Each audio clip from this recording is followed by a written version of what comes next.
Hello friends, special food with आरतीमध्ये तुमचं मनापासून स्वागत. तर आज आपण बघणार आहोत लोणी डोसा. अगदी जाळीदार आणि कुठल्याही प्रकारचा सोडा न वापरता योग्य प्रमाणात हा लोणी डोसा मस्त तयार होतो. तर त्याच्यासाठी मी इथं 4 वाटी आपले रेग्युलर जे तांदूळ असतात किंवा रेशनिंगचे तांदूळ तुमच्याकडे अवेलेबल असतील तर ते वापरा. 4 वाटी तांदूळ, अर्धी वाटी उडदाची डाळ, अर्धी वाटी साबुदाणा आणि 1 वाटी पोहे घ्यायचे.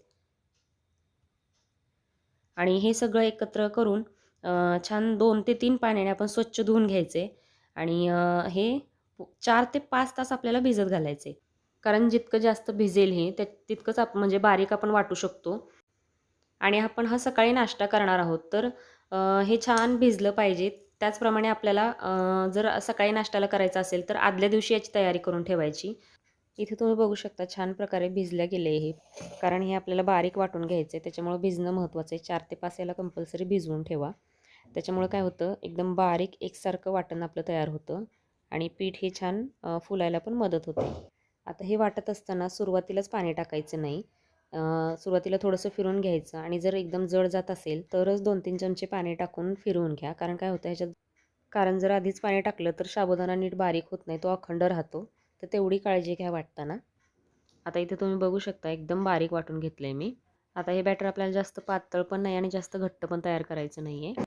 मिक्सरच्या भांड्यात थोडंसं बॅटर आहे, त्यात थोडंसं पाणी टाकून आपण याच्यात मिक्स करून घ्यायचं. आता मिक्स करताना एका डायरेक्शनमध्ये जितकं जास्त तुम्हाला फेटता येईल तितकं जास्त पीठ फेटून घ्यायचं. म्हणजे याच्यात थोडेसे एअर बबल तयार होतात आणि पीठ छान फुगतं आणि त्याच्यामुळेच आपले लोणी डोसे छान जाळीदार तयार होतात.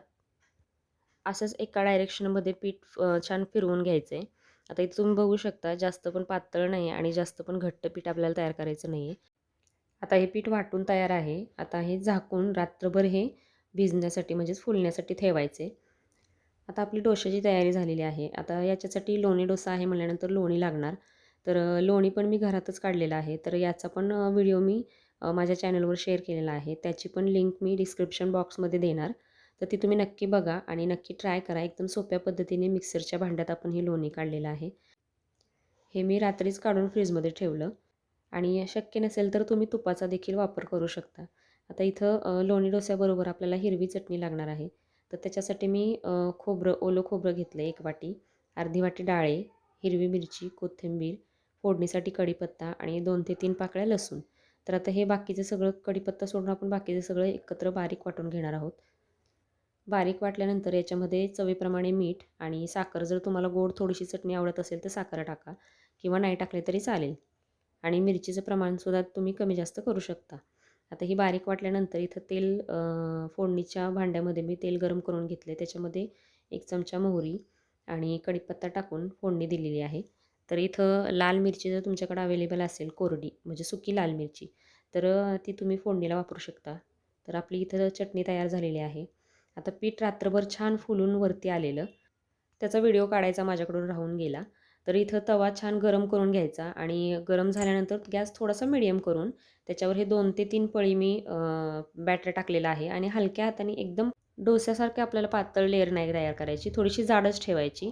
कारण हा लोणी डोसा आहे, त्याला जाळी जास्त थोडंसं जाड ठेवल्यानंतरच त्याची जाळी छान सुटते.